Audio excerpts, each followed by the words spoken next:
What up, everybody? This is Star with Star Delta 9 coming at you from the kitchen. Happy Friday to you. I am going to strain my tinctures that I've been doing.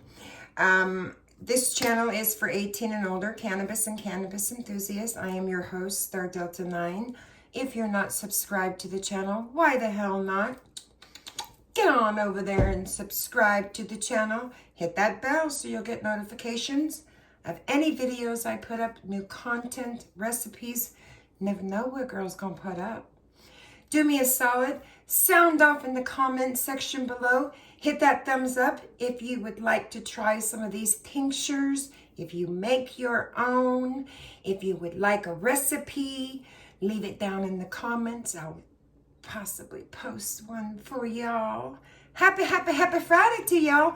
I got 2 big old jars to do, so let's get to straining.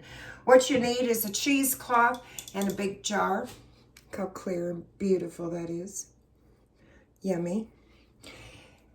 I make mine 2 different ways. Well, 3 really. On the stove with a double boiler, in the old-time method with the lid in the dark, shake it around, kick it around for 30-60 days, or in the magic butter machine.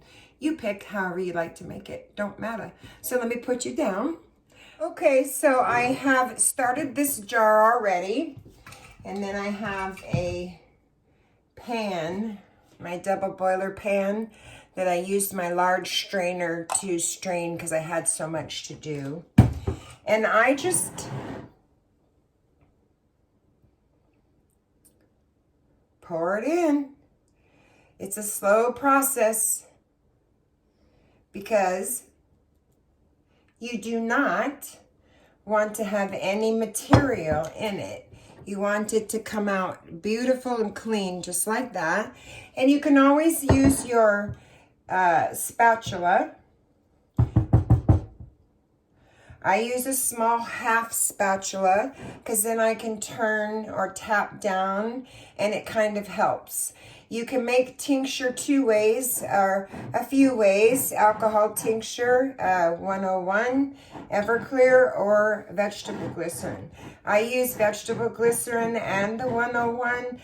I use vegetable glycerin for patients who are diabetic and don't want to elevate their blood sugar index. And I also use glycerin for patients that don't drink and don't do alcohol. And then I also do an alcohol tincture. So it's going to be based on you and your clients. Make sure you're labeling your product correctly so that it doesn't get placed in the hands of the wrong people. Keep out of reach of children. Put a date and time on this. This is a vegetable glycerin. Vegetable glycerin is usually good for 6 months from the time you process it. Sometimes up to a year, depending on the process method. So Google that and what type of ingredients you're using for your tinctures. I used Amy Aces and Heavenly Dank. And I want to say 9-pound hammer. I did a 9-pound hammer and Heavenly Dank in 1, and then an Amy Aces in 1. This should probably fill up 2 jars to about right here. And I use this for edibles. I use it for lotions. I use it for soaps. I use it for salves. I use it for creams. I use it for foot scrubs, foot butters, bath bombs. I also use it in food, candies. I also use it as a sublingual. You can also do a tincture like this with an alcohol liquor tincture as long as it's above the alcohol content. So for processing cannabis. So make sure that you Google that and what the product is you're using. Generally over 140 proof will get you there where you need to be. I do a beautiful chocolate mint one. It's a liqueur and it's beautiful. And I make a candy out of it and it's just stunning. So depends on your likes and what you want. So try this. Remember, this channel is for 18 and older cannabis and cannabis enthusiasts. If you are not one, you've got to go, darling. I'm so sorry. And if you are not a cannabis licensed user in your area, please see your physician. Find out what your local and municipal laws are in your area for cannabis and cannabis use. Make sure you're licensed and you're not getting into any trouble. I am licensed in the state of California to do what I'm doing. This channel is for educational purposes only. It is not for any sales of any kind or any dangerous or illegal activity, and I do uphold COPPA. So I'll bring you back when we get back with the totals on how much we got. Okay, guys, so to speed this process up a little bit, because I have such a large amount to do, if you're lucky enough, we'll set this one here for a second, to have a strainer from the Magic Butter Machine, you can use it and you can put in a larger amount of volume in this and it maybe won't take as long. We'll see. What I'd also like to discuss a couple things. If you are using this for consuming for patients, it's probably best that you're having it tested by SC Labs.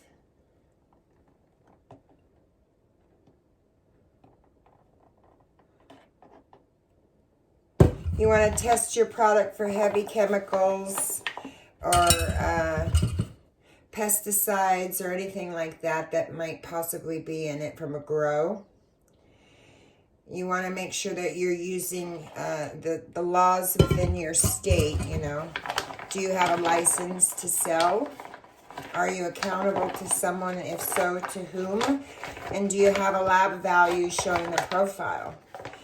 If you are using it for consumer sales. If it's personal use, because you're a recreational user or just a medical patient, then that's going to be at your discretion. So this just makes it simpler to use because I have such a large quantity.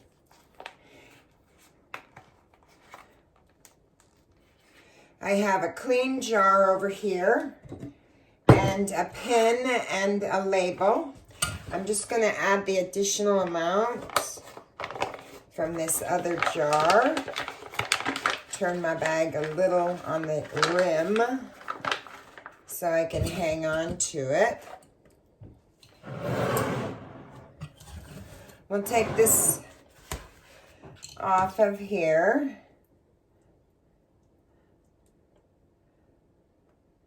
Squeeze it out.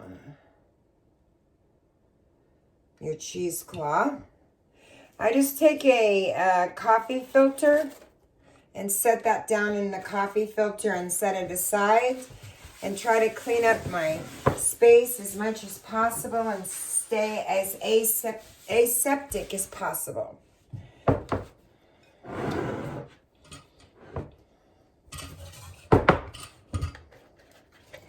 So, let me just put this in there a second so I can scrape this bowl and get all of the goodness out of there.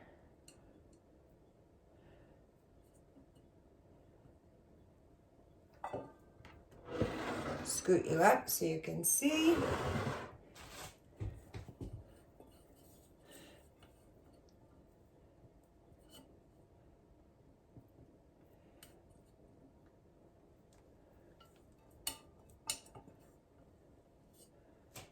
Okay.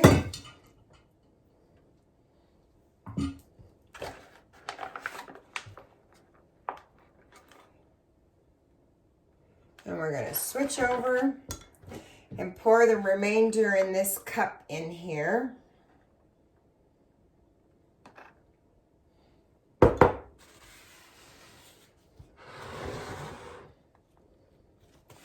And we're just going to squeeze out the rest. I'll get the remainder out of my measuring cup. I won't make you guys stay for that. I'm just going to turn my bag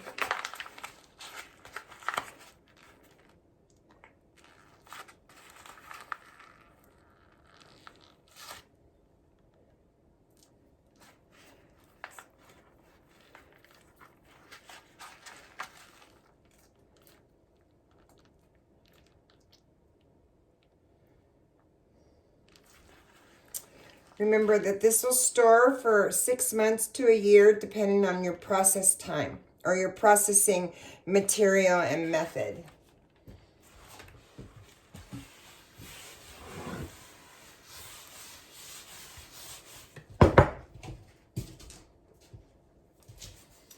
Okay. Then generally what I do is take and pour it back in the jar. Actually, I'll do that after.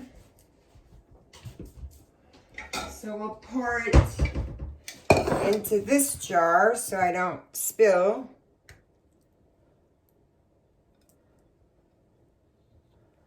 And we're just going to transport it into the jar. Nice and clean tincture.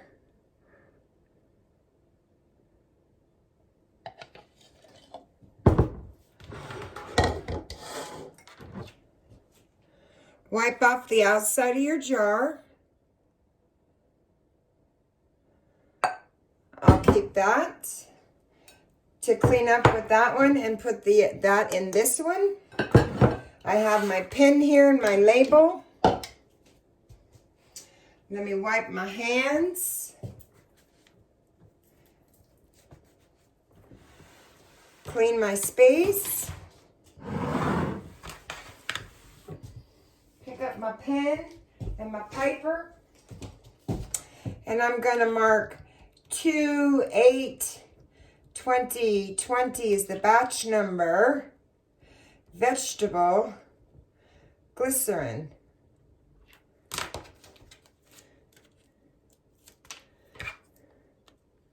Place it on the top. I like the screw lids. The screw lids have a tendency to do better. If you're using a pop lid, you will have to put it on the stove like canning until your lid pops. So I like the screw lids. You can store this in. Okay guys, I got 2 jars of tincture. I have them both marked, 1 of 2. The vegetable glycerin. I will store these in a dark, cool place. But I wanted to give you a little bonus. I will post both recipes in the description below. This is a small container of olive oil. If you do any squishing of any cannabis, you can take your chips that you have or your pucks, whatever you call them, pour them in some olive oil.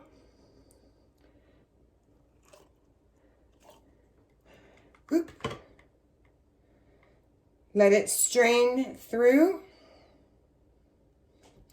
And I will use this in my soap. So that's just a bonus. I took about 10 chips, 10 to 20 chips. I just save them every time I make some. And I stick them in there. When I've collected about 20 of them, and I let them sit underneath the bed and I turn it a few times just as if I was doing the same thing with the loose flour. The chips have a lot of resin still in them. You don't get 100% out when you squish it for dabbing. I dab for pain, and this is just another way for me to put it in my soaps. And this will be olive oil that I will mix for my soaps. So, thanks for watching. Make sure that you guys let me know what you think about the tinctures. And I will post both of the recipes in the description link below. If you use it, please tag me and let me know you used it. I'd love to see how they turn out. Peace.